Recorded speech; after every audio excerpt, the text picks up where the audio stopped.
कैसे हैं आप लोग। चलो जी, आज से अपन लोग शुरू करने जा रहे हैं बैंक ऑडिट एंड अगेन इसकी इंटर ऑडिट के अंदर अच्छी खासी अहमियत है और इसमें से पेपर में आता ही आता है। कम से कम एक सवाल और दो सवाल भी बन सकते हैं। मतलब अगर इसके ऊपर इंटीग्रेटेड एमसीक्यूज बन जाए तो कोई शक नहीं होना चाहिए, और जिसके चांसेस बहुत ज़्यादा हैं कि इसके ऊपर से इंटीग्रेटेड एमसीक्यू बनेगा। यानी कि बहुत ही हाई प्रोबेबिलिटी ये चैप्टर प्रोसेस करता है इंटीग्रेटेड एमसीक्यूज के लिए। ठीक है, तो चलिए जी, तो इसलिए इसे एक एक शब्द को बड़े ध्यान से देखना है और कुछ हम छोड़ना, मतलब ज़्यादा छोड़ना, चाहे ये फास्ट ट्रैक हो, अफोर्ड नहीं कर सकते। ठीक है, तो इंस्टीट्यूट के स्टडी मटेरियल को अच्छे से कवर करना पड़ेगा, क्योंकि अगर इंटीग्रेटेड केस स्टडीज़ आई तो 10 नंबर की आएगी और फ्री फंड के मार्क्स हैं, विश्वास कीजिएगा। अगर आप इस चैप्टर को ढंग से करके गए हैं तो फिर बड़े आराम से फ्री फंड के मार्क्स हैं। तो इसे इस हिसाब से ही करिएगा कि ना केवल आप इसे याद करने के पॉइंट ऑफ व्यू से कर रहे हैं, बल्कि इस पॉइंट ऑफ व्यू से भी कर रहे हैं कि इसके ऊपर इंटीग्रेटेड केस स्टडीज आप आराम से टैकल कर सकें। ठीक हो गई इतनी बात।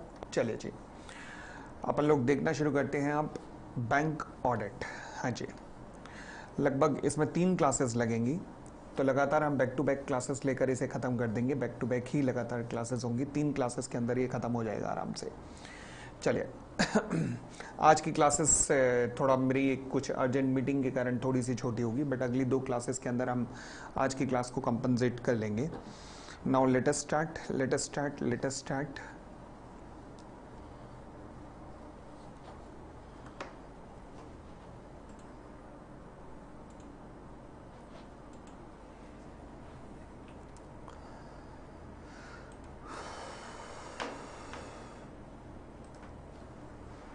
लो जी, नाम क्या है? Bank audit. चलिए, सबसे पहला सवाल कि बैंक्स कितने प्रकार के हो सकते हैं। एमसीक्यू बेस्ड क्वेश्चन इसके ऊपर बन सकता है। एमसीक्यू बेस्ड क्वेश्चन बनता है, पहला होता है कमर्शियल बैंक। जिन भी बैंकों को आप जानते हो, चाहे HDFC, ICICI bank, State Bank of India, they are called commercial bank. यानी कि जो पैसा ब्याज पे देने का और लोगों से सेविंग अकाउंट वगैरह लेने का काम करते हैं। यानी कि they are the most widely spread banking institutions in India. ये लाइन एमसीक्यू में पूछ सकता है। They provide a number of the product and services to the general public and other segments of the economy. इनके main function क्या है? लोगों से डिपॉजिट एक्सेप्ट करना और लोगों को लोन देना। चाहे आप आईसीआईसीआई बैंक की बात कर लें, चाहे आप एचडीएफसी बैंक की बात कर लें, चाहे आप एसबीआई की बात कर लें, ये सब के सब कमर्शियल बैंक की कैटेगरी के अंदर आ जाएंगे। फिर आते हैं RRBs, regional rural banks. Regional rural banks क्या होते हैं? दे मतलब ग्रामीण क्षेत्र में बैंकिंग को बढ़ावा देने के लिए बनाए जाते हैं। ठीक है ना, to cater to the basic banking and financial need of the rural communities. ठीक है, अब इस पे क्वेश्चन देखो ऐसे नहीं आ सकता कि explain the different types of banks. जब भी पूछेगा इसके ऊपर तो एमसीक्यू बेस्ड ही पूछेगा। वो पूछेगा कि बताइए जो बैंक्स रूरल एरिया में ऑपरेट करते हैं उनका नाम क्या है। ऐसे कमर्शियल बैंक के ऊपर जो सबसे पहली लाइन लिखी हुई है ना, उसके ऊपर क्वेश्चन पूछ सकता है। समझ गए? तो इसके ऊपर टाइप्स ऑफ बैंक्स करके क्वेश्चन नहीं बनता, वो कोई लॉजिक नहीं है, ये कोई 8वीं 9वीं तो क्लास है नहीं है।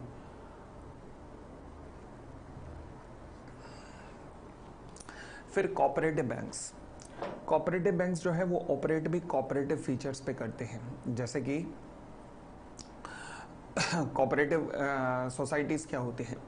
फॉर एग्जांपल मिल के हम लोग एक सोसाइटी खोलते हैं, मिल के काम करेंगे, जो प्रॉफिट होगा वो आपस में बांट लेंगे। This is called cooperative feature. तो इसी के बेसिस पे ये बैंक्स भी काम कर रहे होते हैं। Functions like commercial banks only, यानी कि ये भी डिपॉजिट एक्सेप्ट करने का, लोन देने का काम करते हैं, but on the basis of the cooperative principles and registered under the Cooperative Society Act of the respective state or the Multi-State Cooperative Society Act। ठीक है ना, कोऑपरेटिव प्रिंसिपल पे काम करते हैं, काम कमर्शियल बैंक जैसा ही करते हैं, मतलब लेंडिंग और डिपॉजिट से एक्सेप्ट करने का, बट ये काम कहाँ पर करते हैं? रूरल एरिया में। काम कहाँ करते हैं? एग्रीकल्चर फील्ड में या फिर रूरल सेक्टर के अंदर। ठीक है, चले फिर आते हैं payment banks like Paytm, Amazon. ये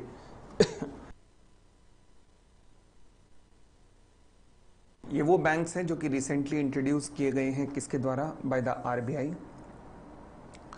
ठीक है, they are allowed to accept the restricted deposits, मतलब ये डिपॉजिट खुले में एक्सेप्ट नहीं कर सकते, रेस्ट्रिक्टेड है इनके ऊपर डिपॉजिट्स एक्सेप्ट करने की काफ़ी रेस्ट्रिक्शंस हैं, but can not issue loans and credit card.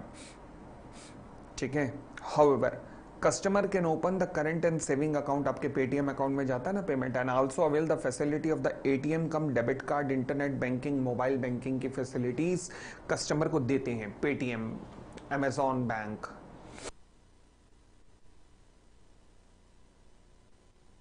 Airtel bank, ये सारे। ठीक है, फिर आते हैं डेवलपमेंट बैंक, ये क्या करते हैं, देश के इंफ्रास्ट्रक्चर में योगदान देते हैं, फॉर एग्जांपल आईडीएफसी एक्सेट्रा, देश के इंफ्रास्ट्रक्चर के डेवलपमेंट को बढ़ाने में योगदान देते हैं। Has been conceptualised to provide the fund for the infrastructure facility important for the economic growth of the country, तो उसके लिए बैंक्स बनाए जाते हैं। ठीक है, और आगे बढ़ें, फिर आते हैं स्मॉल फाइनेंस बैंक, जो छोटी छोटी माइक्रो फाइनेंस, जो छोटे छोटे बिजनेसेस वगैरह के लिए बनाए जाते हैं छोटे छोटे बिजनेसेस के लिए बनाए जाते हैं। और पीडीएफ ऑडिट प्लानिंग की है, अरे यार अभी स्टडी मटेरियल रख सकते हो, क्लास के बाद अपलोड कर दूं चलेगा?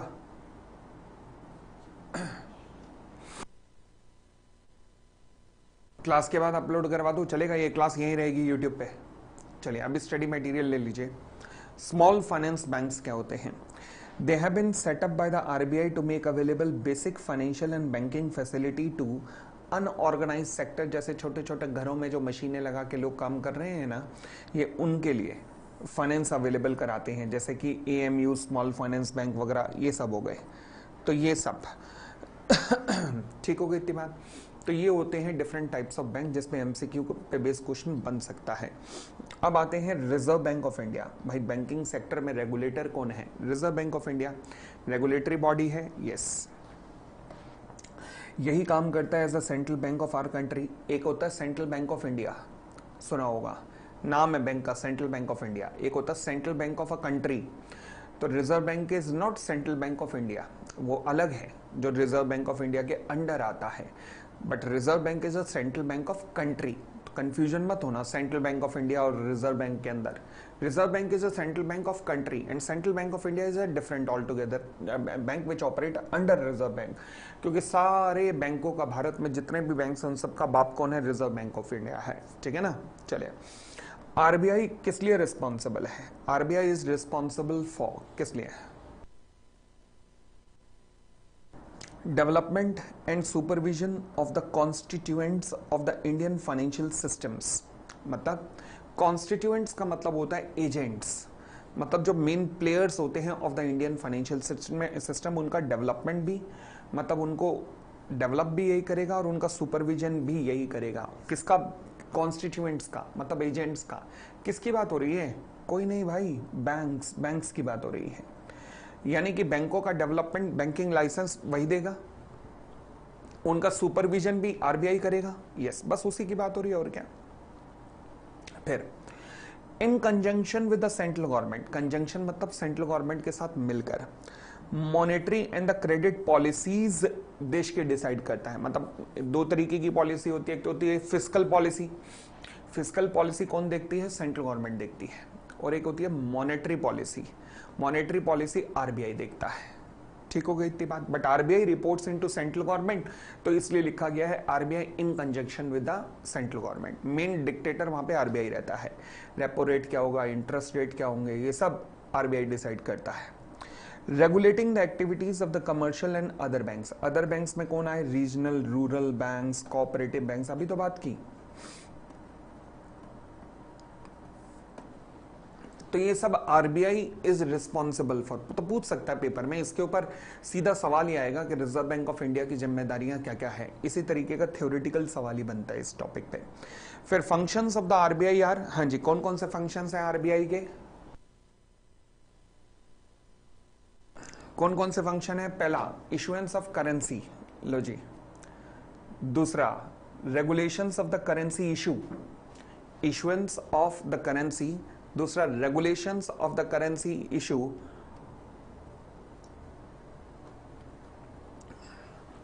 मतलब कोई भी करेंसी रिलेटेड इशू है 2000 का नोट बंद करना है, 500 का नोट इशू करना है, who will decide, who will take action? RBI. Government एक डायरेक्शन इशू करेगी मगर इम्प्लीमेंटेशन कौन? आरबीआई करेगा।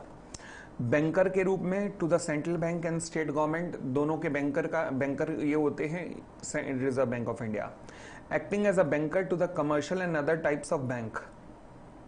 भाई कमर्शियल बैंक जो है, आपने सुना होगा CRR, SLR, ठीक है ना। एक होता है एक सर्टेन परसेंटेज बैंक को अपने पास रखना पड़ता है, एक सर्टेन परसेंटेज CRR का जमा कराना पड़ता है रिजर्व बैंक ऑफ इंडिया के पास।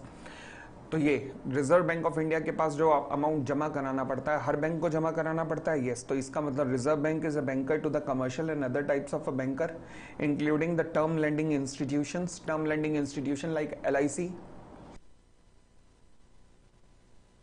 इसके अलावा इसको ये भी रिस्पॉन्सिबिलिटी है कि ये रेगुलेट करेगा the whole activities of the commercial and other banks.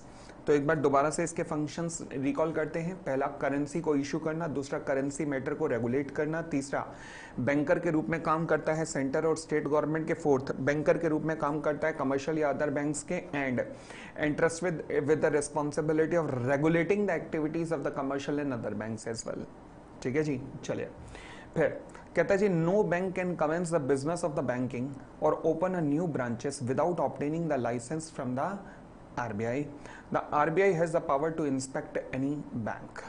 ठीक हो गई, ये भी उसकी पावर है। नेक्स्ट, इसके अलावा आरबीआई एक्ट ने बहुत सारी पावर दी है आरबीआई को, जिसके द्वारा वो डायरेक्शन दे सकता है बैंक्स को, which have the considerable effect on the functioning of the bank.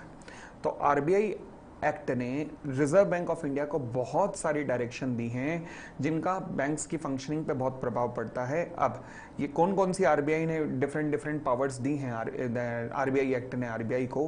Peculiarities involve. पहला, huge volumes and complexities of the transactions.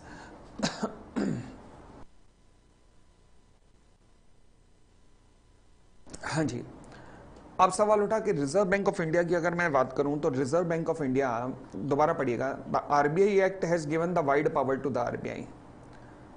Reserve bank of India act ने आरबीआई को बहुत सारी पावर दी है, किस लिए? To give direction to the bank, okay, which also have considerable effect on the functioning of the bank. अब कौन कौन सी डायरेक्शंस इशू कर सकता है reserve bank of India different banks को? High huge volume and complexities of the transactions को देखते हुए। दूसरा, wide geographical spread of the banks network, जैसे कि आज के डेट में कानून है कि अगर आपको एक रूरल ब्रांच खोलनी है, एक अर्बन ब्रांच खोलनी है, तो आपको 2 रूरल ब्रांच खोलनी पड़ेंगी। शायद 2 भी नहीं, अब 4 हो चुकी हैं आज के डेट में। फिर large range of the product and services offered. फिर extensive use of the technology. फिर strict vigilance by the banking regulators etcetera.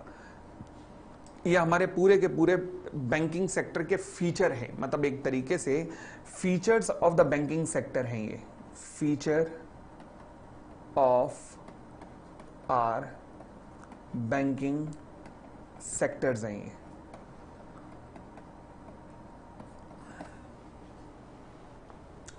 ये हमारे फीचर्स हैं किसके? हमारे पूरे के पूरे बैंकिंग सेक्टर के, कि huge volume and complex transactions हैं। दूसरा, वाइड जोग्राफिकल, बहुत बड़ा देश है भाई, जोग्राफिकल स्प्रेड है बैंकिंग नेटवर्क का। Large range of different products होते हैं, different products, term loan, short term loan, bill discounting, letter back, letter credit, letter of credit, overdraft, CC, working capital term loan, working capital demand loan, ठीक है ना, packing credit, post shipment credit, pre shipment credit, external commercial borrowings, कितने तरीके के product है भाई। SME, business banking, medium sector banking, wholesale banking, retail banking.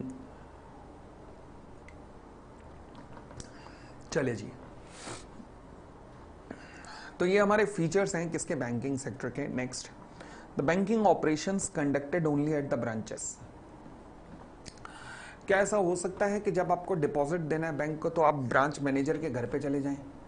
नहीं, यानी कि जो भी बैंकिंग ऑपरेशन होंगे वो कहां पर कंडक्ट किए जाते हैं भारत में? रिजर्व बैंक ऑफ इंडिया की स्ट्रिक्ट गाइडलाइंस है, ओनली एट द ब्रांचेस। ये और बात है कि सुपरविजन ब्रांचेस का हेड ऑफिस से हो सकता है, जहां पर कस्टमर इंटरेक्शन नहीं होगा।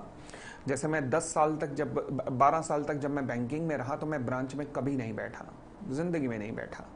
हम केवल हेड ऑफिस में या रीजनल ऑफिस में बैठा करते थे, क्योंकि हमारा काम होता था ब्रांचेस में जब लोन के प्रपोजल आते थे तो फिर ब्रांचेस हमें वो लोन प्रपोजल एक फॉर्मेट के अंदर बना के देती थी और हम उस फॉर्मेट के ऊपर दिमाग लगाते थे, उनके रेशोज को एनालिसिस करते थे, बैलेंस शीट और प्रॉफिट एंड लॉस को पढ़ के डिसाइड करते थे कि इन्हें लोन देना चाहिए या नहीं देना चाहिए। ये काम होता था हमारा। तो हम हेड ऑफिस में बैठते थे, we were not at all in connection with the customers, but जहां कस्टमर इंटरेक्शन होगा वहां पर ब्रांचेस बीच में इन्वॉल्व होंगी।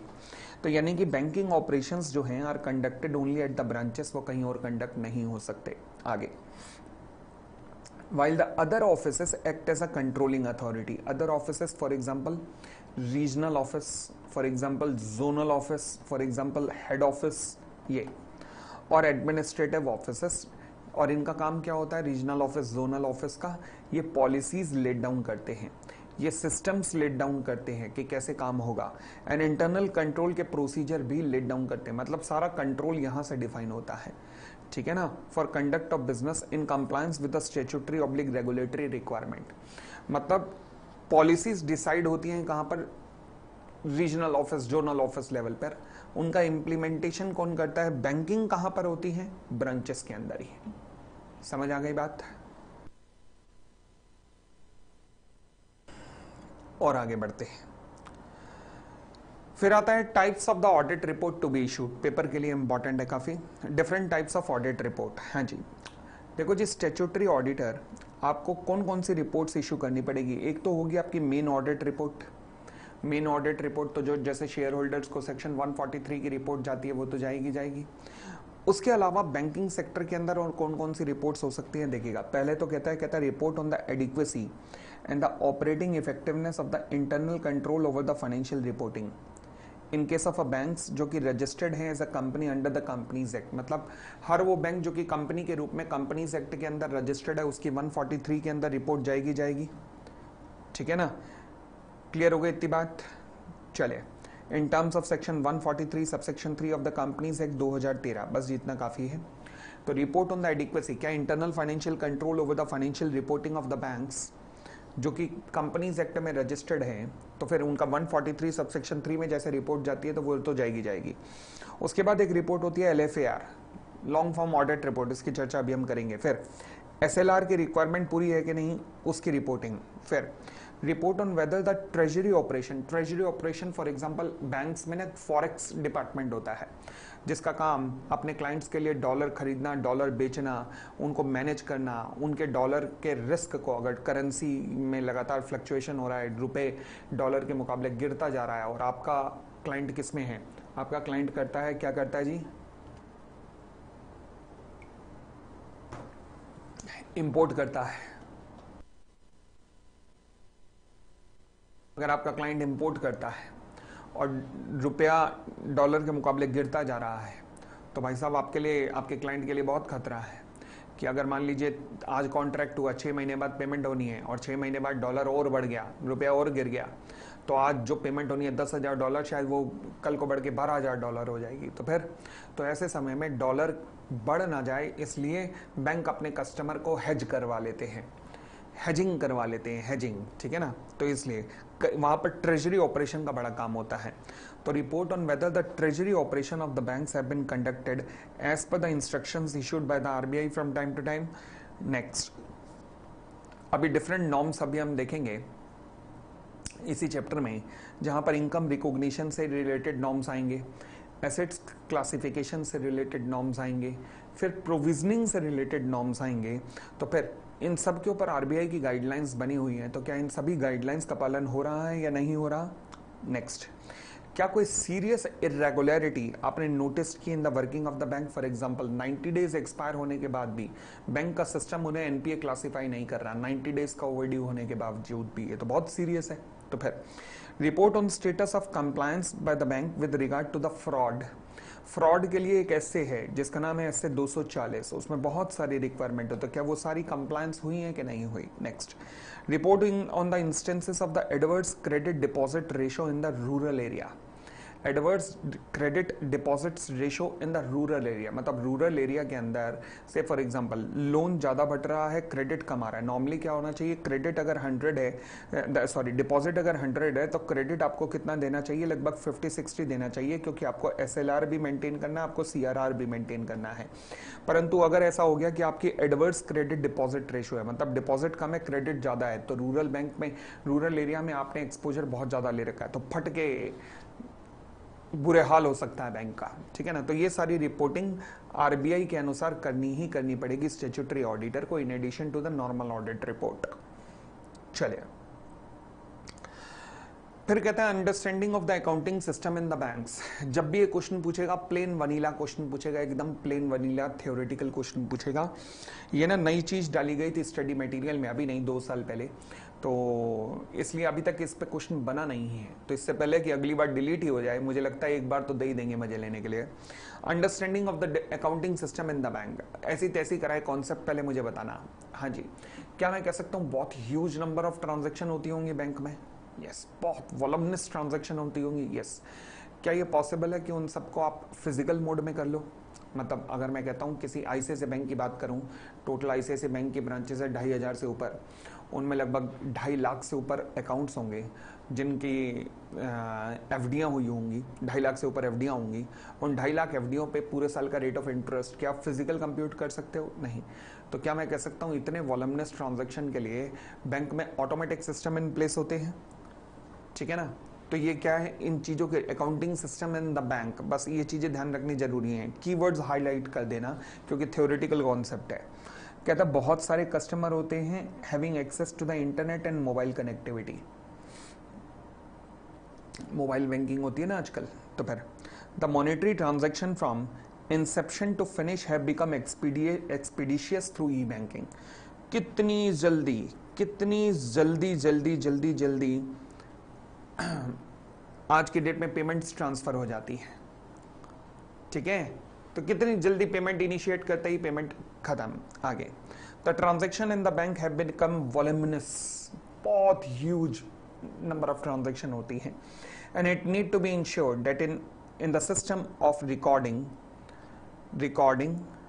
Transmission and storage RTS of information data and integrity thereof, मतलब कहीं वो डेटा लीक तो नहीं हो रहा, कहीं वो ये सारी डेटा वगैरह लीक तो नहीं हो रहा, क्लाइंट की इंफॉर्मेशन लीक तो नहीं हो रही।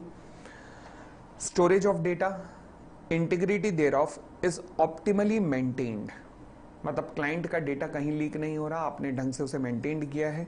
एंड कंट्रोल सिस्टम इस तरीके से है कि same is free of the error, omission, irregularity and the frauds. पढ़ के देखो जी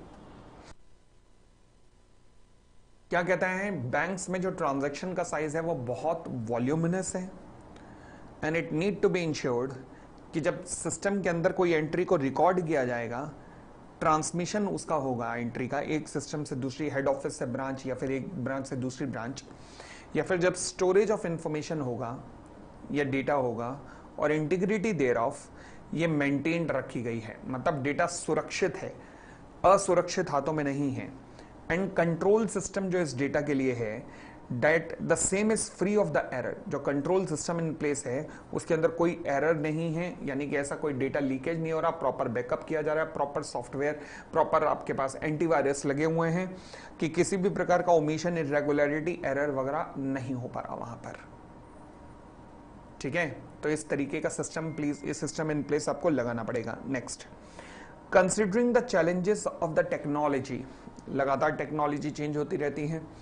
the bank management continuously endeavour to make their internal control system robust, safe and secure, as well as convenient and expeditious for the customers. Regular जो banking में change हो रहे हैं, लगातार जो बैंकिंग में चेंज हो रहे हैं, उसके कारण जो मैनेजमेंट है, bank management, they try to make their internal control system robust, क्योंकि लगातार टेक्नोलॉजी लगातार चेंज होती जा रही है वर्ल्ड वाइड, लगातार हैकर्स नए नए हैक करने के तरीके ला रहे हैं, तो इसके लिए बैंकिंग सिस्टम को भी लगातार अपने आप को अपडेट करना पड़ता है, ठीक है। नेक्स्ट, कंप्यूटराइज एनवायरनमेंट में इट इज इंपैरेटिव, मतलब बहुत जरूरी है, that the auditor is familiar with and satisfied that all the norms or parameters as per the latest RBI guidelines. कितनी आरबीआई गाइडलाइंस हैं, बैंकिंग रेगुलेशन एक्ट है, कितने RBI के मास्टर सर्कुलर्स हैं। तो भाई साहब कंप्यूटराइज एनवायरनमेंट ऐसा होना होगा। इट इज इंपेरेटिव, जहां ये जरूरी है कि auditor is familiar with and satisfy कि जितने भी नॉर्म्स या प्रोसीजर हैं as per the latest RBI guidelines they are incorporated into the computerise system. For example, अगर मैंने कहा है कि कोई ओवरड्यू 90 डेज से अगर ऊपर हो गया तो वो एनपीए क्लासिफाई हो जाएगा, तो सिस्टम ऑटोमेटिकली उसे एनपीए क्लासिफाई कर देगा। अगर मैंने कहा है कि एनपीए क्लासिफाई होने के बाद सबसे पहले कोई भी अकाउंट सबस्टैंडर्ड कैटेगरी में जाएगा, फिर उसके बाद वो उसके ऊपर अलग प्रोविजंस बनाए जाएंगे, ठीक है ना। फिर उसके बाद ऐसे ऐसे होते होते वो लॉस कैटेगरी के अंदर जाएगा तो अलग प्रोविजंस बनेंगे। तो ये सारी प्रोविजनिंग जो है ऑडिटर को मेक श्योर करना पड़ेगा कि जो सिस्टम के अंदर इंसर्ट की गई है ये प्रॉपर है। इनकम रिकॉग्निशन के नॉर्म्स एनपीए पर कैसे हैं, नॉर्मल अकाउंट्स पे एक्रूअल बेसिस फॉलो होता है, एनपीए के ऊपर रिसिप्ट बेसिस फॉलो होता है, तो ये सब फॉलो हो रहा है कि नहीं कंप्यूटराइज सिस्टम के अंदर।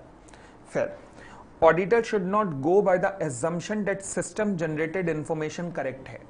से फॉर एग्जांपल, बहुत सीधा सा एग्जांपल, 365 डेज का ईयर है, अचानक लीप ईयर आ गया, बैंक अभी भी इंटरेस्ट एफडी पे 365 डेज का दे रहा है, एक दिन का इंटरेस्ट खा गया बैंक, तो गलत हो गई बात। And can not be relied upon without evidence that demonstrate that the system driven information is based on the required parameter. The auditor should not go by the assumption कि जो भी सिस्टम से report निकल रही है वो एकदम सही होगी, and can be relied upon, और उस पर रिलाई किया जा सकता है बिना एविडेंस के, ठीक है ना। ऑडिटर तुम ऐसा बिलीव नहीं करोगे। क्लियर हो गई इतनी बात, ये बाकी की लाइन काट सकते हो, कोई दिक्कत नहीं, ठीक है। और आगे बढ़ते हैं। तो ऑडिटर हर वक्त तुम्हें दो हथियारों को यूज करना ही करना पड़ेगा। दया, कुछ तो गड़बड़ है, दया कुछ तो गड़बड़ है, मतलब professional scepticism, and prudence, prudence का मतलब कंजर्वेटिव होना पड़ेगा, ज्यादा खुश मत हो जाओ कोई चीज देखते ही, दिमाग लगाओ कि ऐसा क्यों हुआ। Wherever you feel that something manually need to be performed to check the authenticity and consistency of the information, 2-4 FD के इंटरेस्ट मैनुअल चेक करके देख लो। Obtain from the system and document the result of such activities performed, मतलब 2-4 खुद भी manual भी check करके देख लो। मान लेते हैं कंप्यूटराइज सिस्टम ने रिपोर्ट जनरेट करके दी है, बट 2-4 तुम्हारा फर्ज बनता है कि 2-4 मैनुअली भी चेक करके देख लो भैया। चलिए,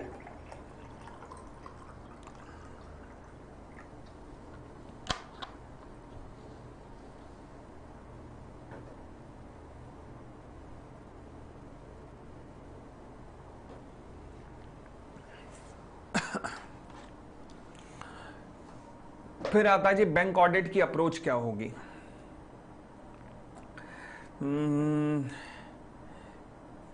चलो कर सकते हैं इसे भी आज ही। हाँ जी, बैंक ऑडिट की अप्रोच क्या होगी। सबसे पहले ऑडिट की अप्रोच क्या होती है, सबसे पहले ऑडिट प्लान ड्रॉ किया जाता है। ऑडिट प्लान, हाँ जी, बैंक ऑडिट कैसे किया जाएगा, सबसे पहले ऑडिट प्लान ड्रॉ किया जाएगा। ऑडिट प्लान के अंदर क्या आएगा, बैंक का nature and level of operations क्या है, मतलब किस लेवल के, कितने, मतलब किस बड़े साइज का बैंक है, किस लेवल के ऑपरेशंस हो रहे हैं। फॉर एग्जांपल, कुछ बैंक्स होते हैं जिनमें केवल रिटेल बैंकिंग ज़्यादा होती है, क्रेडिट कार्ड, पर्सनल लोन वगैरह। कुछ बैंक ऐसे होते हैं जिनमें बड़े बड़े कॉर्पोरेट्स को लोन ज़्यादा दिया जाता है, जिन्हें कहते हैं wholesale banking. Next, nature of adverse feature, अगर बैंक में कुछ एडवर्स फीचर्स हैं तो कौन कौन से हैं। से फॉर एग्जांपल, बैंक्स में मान लीजिए मैं कहता हूँ क्रेडिट बहुत ज़्यादा आ रहा है, लोन्स बहुत कम दिए जा रहे हैं, तो मतलब ऐसा कुछ भी फीचर। फिर level of the compliances based on the previous report, मतलब अगर पिछली ऑडिट रिपोर्ट के अंदर कुछ कमियां थी तो उनका कितना कंप्लायंस हुआ। And the audit risk based on the inadequacy in or breach of the internal control and the familiarisation exercise carried out, मतलब audit risk based on the inadequacy, audit risk based on inadequacy or in a breach of internal control, मतलब for example क्या internal control system bank में जो है वो adequate है कि नहीं। तो audit risk in relation to the inadequacy of the internal control system, और क्या इंटरनल कंट्रोल सिस्टम ब्रीच हुआ है। से फॉर एग्जांपल डेटा की सिक्योरिटी लीक हुई है, से फॉर एग्जांपल बिना अप्रूवल के ब्रांचेस ने लोन दे दिए हैं? ऐसा तो नहीं हुआ।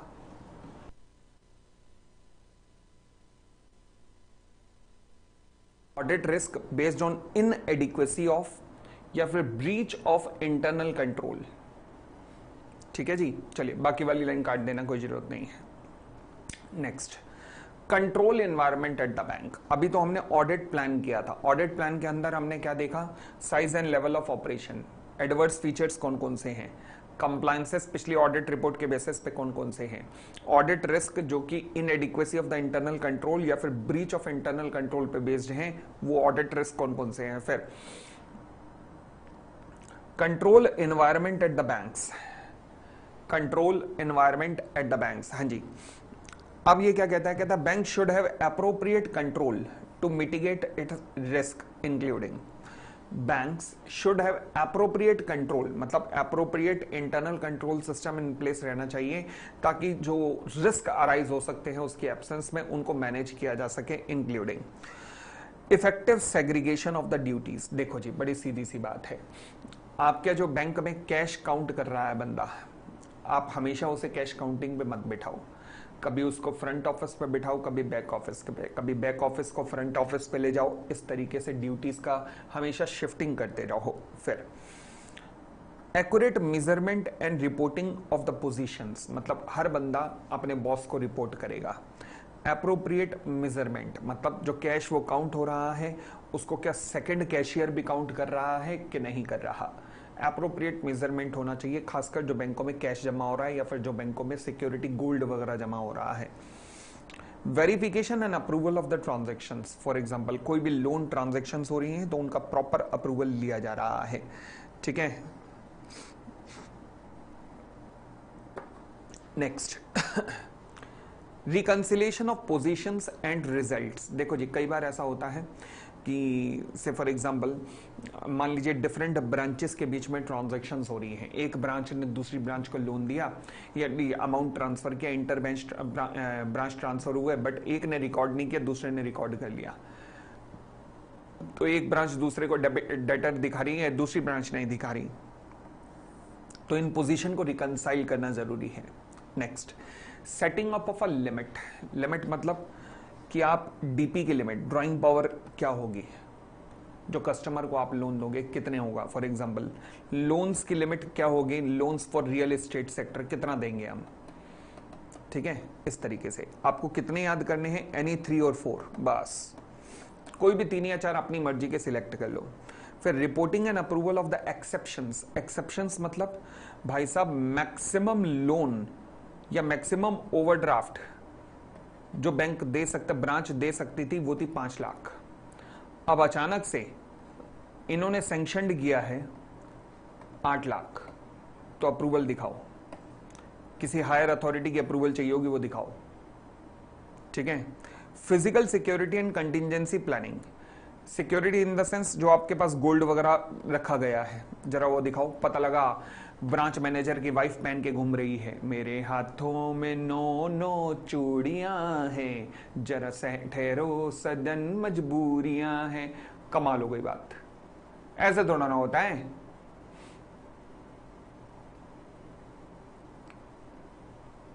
Are this topic question on in the context of the bank? Yes, they can, मतलब it can be asked in relation to the banking system, it can be asked.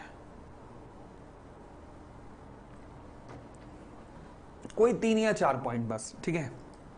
फिर वो कहते हैं there are certain common questions or step which have to be kept in mind while undertaking or performing the control activities. अब ये question बिल्कुल as it is ये question पूछ सकता है ये वाला, कि जब बैंक में आप इंटरनल कंट्रोल एक्टिविटीज को देख रहे होगे तो कुछ सर्टेन क्वेश्चन आपके दिमाग में रहने चाहिए। कंट्रोल, इंटरनल कंट्रोल को जब पढ़ रहे होगे तो कुछ क्वेश्चन आपके दिमाग में रहने चाहिए। वो कौन कौन से क्वेश्चन हैं? सबसे पहला क्वेश्चन, इंटरनल कंट्रोल कौन परफॉर्म कर रहा है? Does the above person have the requisite knowledge and authority to perform the control? What evidence is available to prove that the control is performed? मतलब इंटरनल कंट्रोल सही में perform किया गया है कि नहीं, क्या आपके पास एविडेंस है? When कंट्रोल कब कब परफॉर्म किया जाता है, मतलब फ्रीक्वेंसी ऑफ कंट्रोल क्या है? Is the frequency enough to prevent prevent मतलब गड़बड़ होने से रोक दो, परंतु हो गई तो डिटेक्ट एंड करेक्ट कर दो उस रिस्क ऑफ मटेरियल मिसस्टेटमेंट को। Where is the evidence of performance of the control retained, where is the evidence of performance of the control retained, मतलब इंटरनल कंट्रोल सही है, इस बात का एविडेंस कहां रखा जाता है कि इंटरनल कंट्रोल हमने चेक किया वो सही है। For how long is the evidence retained and is the evidence accessible and available for the audit.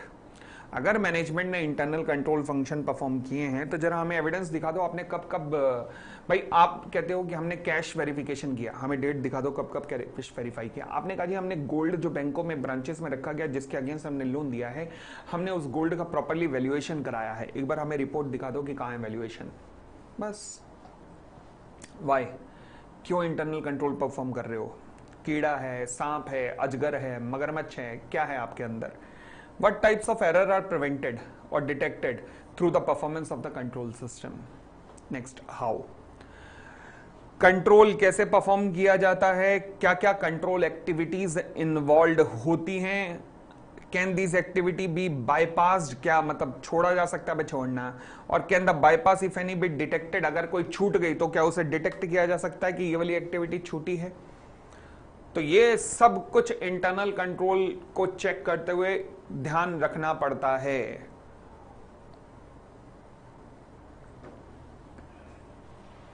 इन सब बातों का आपको ध्यान रखना पड़ेगा। कुछ common question which have to be kept in mind जब भी आप कंट्रोल एक्टिविटीज कर रहे होंगे तो।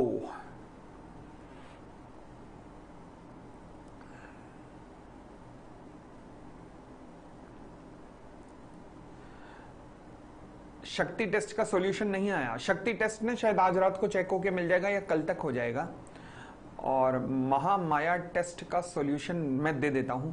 अगला टेस्ट मैं आज अनाउंस कर देता हूं ऑडिट का, आज ही बता दूंगा कब होगा, ठीक है। चलिए नेक्स्ट आइएगा, एंगेजमेंट टीम की डिस्कशन। हाँ जी, एंगेजमेंट टीम डिस्कशन मतलब एंगेजमेंट टीम, सबसे पहली बात है एंगेजमेंट टीम, बैंक्स में एंगेजमेंट टीम कौन होती है? जो ऑडिट करने गए हैं। अच्छा, इसमें एक्सपर्ट भी आते हैं, बिल्कुल। All personal performing an engagement including any expert. अब यहां पर एक्सपर्ट की जरूरत क्यों पड़ती है? क्योंकि भाई बैंक के ऊपर banking regulation act, reserve bank of India की गाइडलाइंस यही इतनी बड़ी हैं कि पूछो मत, तो शायद सामने वाला एक्सपर्ट ना हो, तो फिर इसलिए एक्सपर्ट की जरूरत पड़ सकती है। कॉन्ट्रैक्टेड बाय द फर्म, जिसे फर्म ने कॉन्ट्रैक्ट किया कि आजा भाई हमारा साथ दे दे, इन सब को मिलाकर एंगेजमेंट टीम कहा जाता है, ठीक है जी। एंगेजमेंट टीम की डिस्कशन, अच्छा हम क्या कर रहे हैं जिसके लिए एंगेजमेंट टीम की डिस्कशन हो रही है? हम बैंक ऑडिट की डिफरेंट अप्रोच देख रहे हैं। इसके ऊपर वैसे जब भी क्वेश्चन बनेगा तो सेपरेटली पॉइंट्स बनेंगे, सेपरेटली पॉइंट्स बनेंगे, परंतु अगर मान लीजिए पूछ लेता है बैंक ऑडिट की डिफरेंट अप्रोच, तो आप कोई भी 4-5 पॉइंट लिख सकते हो, बट वैसे ऐसे कभी पूछेगा नहीं। हमेशा वो इस तरीके से इंडिविजुअल पूछेगा कि ऑडिट प्लान कैसे ड्रॉ किया जाएगा, control environment at the bank में क्या क्या देखा जाएगा, फिर ऐसे ही एंगेजमेंट टीम की डिस्कशन का पार्ट क्या क्या रहेगा, इस तरीके से पूछेगा। परंतु अगर डिफरेंट पूछ लेता है कि वेरियस स्टेप्स इन्वॉल्व, तो फिर ध्यान रखना कोई भी 3 या 4 पॉइंट आप लिख सकते हो, समझ गए। चलिए, एंगेजमेंट टीम का डिस्कशन। तो पहले एंगेजमेंट टीम क्या है? वो सारी टीम जो कि ऑडिट करने के लिए गई है, including the expert who may be from outside, तो ये कंबाइन करके एंगेजमेंट टीम बनते हैं। The engagement team should hold the discussion to gain the better understanding of the bank and its environment. भाई बड़ी सीधी सी बात है, सबसे पहला स्टेप क्या है? इससे 315 के अंदर भी आपने कहा कि बिजनेस को समझो, उसके एनवायरनमेंट को समझो, इंक्लूडिंग इंटरनल कंट्रोल को समझो, तो बस वही हो रहा है और क्या। तो एंगेजमेंट टीम भी सबसे पहले बैंक को समझेगी, एनवायरनमेंट को समझेगी, इंटरनल कंट्रोल को समझेगी, और उसके बेसिस पर क्या पता लगाते हो? रिस्क ऑफ मटेरियल मिसस्टेटमेंट पता लगाते हो, ठीक है ना। To assess the potential for the material misstatement of the financial statement, okay. फिर कहता है कि ये जितनी भी डिस्कशन एंगेजमेंट टीम के अंदर हुई है, इस सारी की सारी डिस्कशन को प्रॉपरली डॉक्यूमेंट किया जाएगा। क्या किया जाएगा? प्रॉपरली डॉक्यूमेंट किया जाएगा, ओके। नेक्स्ट, फिर कहता है कि डिस्कशन जरूर होनी चाहिए। अब ये वाला पैरा छोड़ना चाहते हो छोड़ दो, वैसे छोड़ दो इसे। नेक्स्ट, कहता है these discussions are ordinarily done at the planning stage of the audit. MCQ purpose से रिलेवेंट है। एंगेजमेंट टीम की डिस्कशन कब होती है? नॉर्मली प्लानिंग स्टेज के ऊपर होती है। आगे एंगेजमेंट टीम की जो डिस्कशन है नॉर्मली उसके अंदर कौन कौन से मैटर्स आते हैं? बहुत इंपॉर्टेंट है, बहुत इंपॉर्टेंट है। हाँ जी, एंगेजमेंट टीम में क्या क्या आता है आपस में जब डिस्कस करेंगे तो क्या क्या? भाई साहब तेरी गर्लफ्रेंड है, मेरी नहीं है यार, यार मेरी भी बनवा दे यार, चल ट्राई करता, मेरी वाली के साथ ना उसकी एक फ्रेंड आती है, उससे तेरी बात कराता हूँ। तुझे मैकडी पसंद है? नहीं नहीं, मैं तो गोलगप्पे खाता हूँ। ये तो फालतू की डिस्कशनें होंगी नहीं ना, ऑब्वियसली। तो फिर क्या होगा डिस्कशन? क्लाइंट कैसा है, इंटीग्रिटी कैसी है, कहाँ कहाँ पर रिस्क ऑफ मटेरियल मिसस्टेटमेंट है, कौन कौन से सिग्निफिकेंट ट्रांजैक्शंस है, यही होगा बस, और क्या, यही लिखा है। कहाँ कहाँ गड़बड़ होने की संभावना है, पिछले साल कहाँ कहाँ गड़बड़ पाई गई थी, कौन कौन से मेथड हैं जिसके द्वारा फ्रॉड किया जा सकता है बैंक के पर्सनल के द्वारा। फिर नहीं, सक्षम कल है, बोल दिया है ऑलरेडी। फिर audit response to the engagement risk, pervasive risk in the specific risk,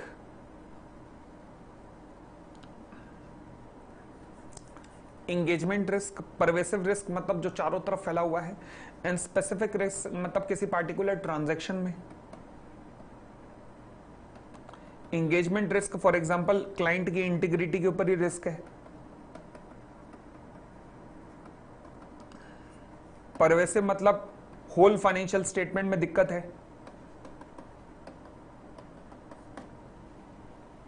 ठीक है, next point, need to maintain the professional skepticism.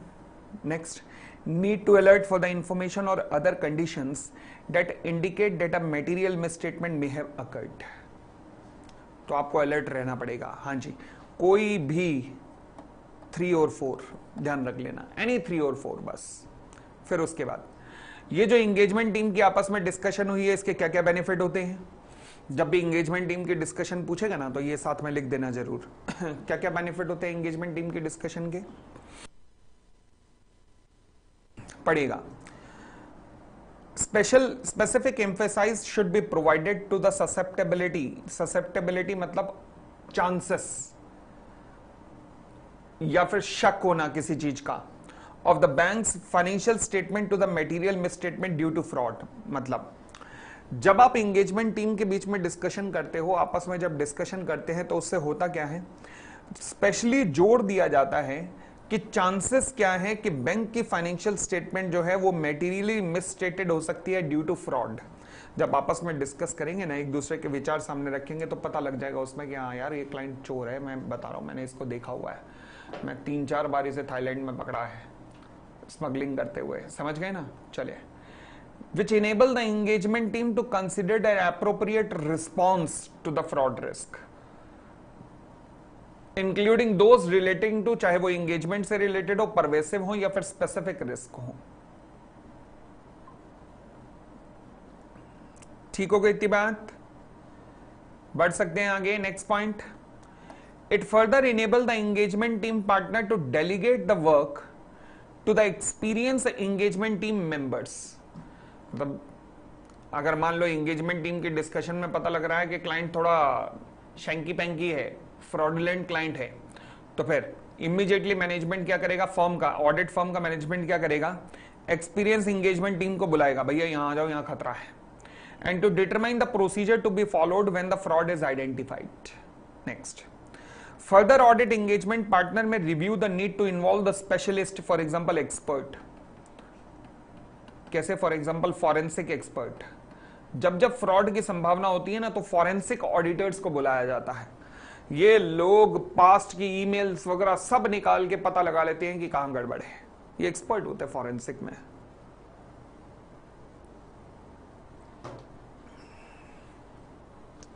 तो ये एंगेजमेंट टीम में जब आपस में डिस्कशन होगी तो ये उसके बेनिफिट्स हैं जो कि अभी हमने डिस्कस किए।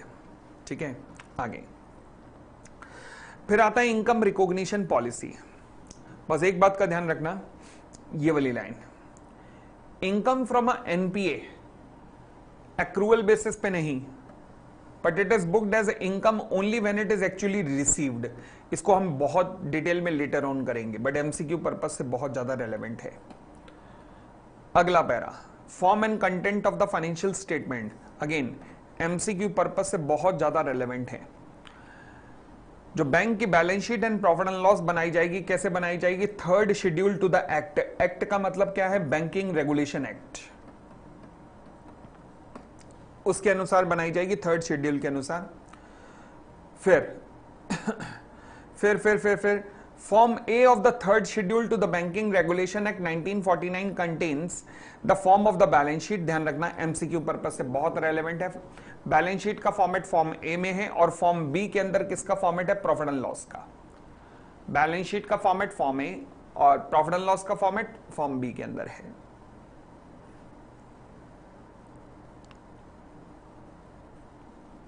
ठीक है, चलिए फिर audit. Balance sheet and profit and loss banking company के ऑडिट होंगे। यस, किसके द्वारा? प्रॉपर ऑडिटर के द्वारा ऑडिट होंगे। ओके, अब कौन हो सकता है ऑडिटर? ये लो जी, ये बड़ा रेलेवेंट है।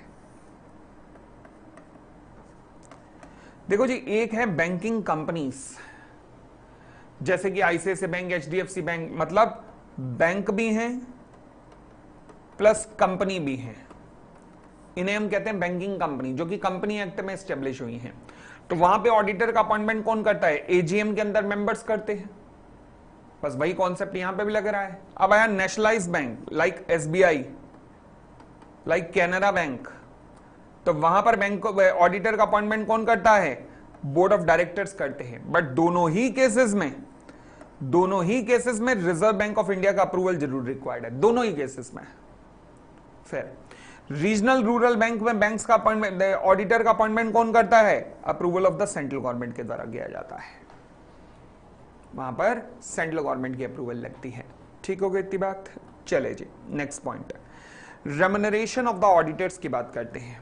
हाँ जी, remuneration of the auditor of the banking company. Again banking company मतलब जो बैंक्स भी हैं प्लस कंपनी के रूप में इनकॉर्पोरेट हुए हैं। एचडीएफसी बैंक, आईसीआईसीआई बैंक, ये सारे, बंधन बैंक, एक्सिस बैंक, ये सब। यहां पे रेम्युनरेशन कैसे डिसाइड होते हैं? क्योंकि कंपनी है तो section 142 of the companies act लग जाता है।